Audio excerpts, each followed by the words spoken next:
final fitting of this GTD engine. We've got the gearbox, turbo, DPF connected, just wiring up the last bit of the wiring loom.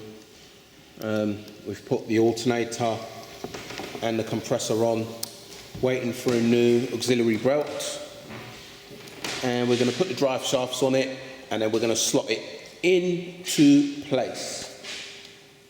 It's the final fitting of this GTD engine.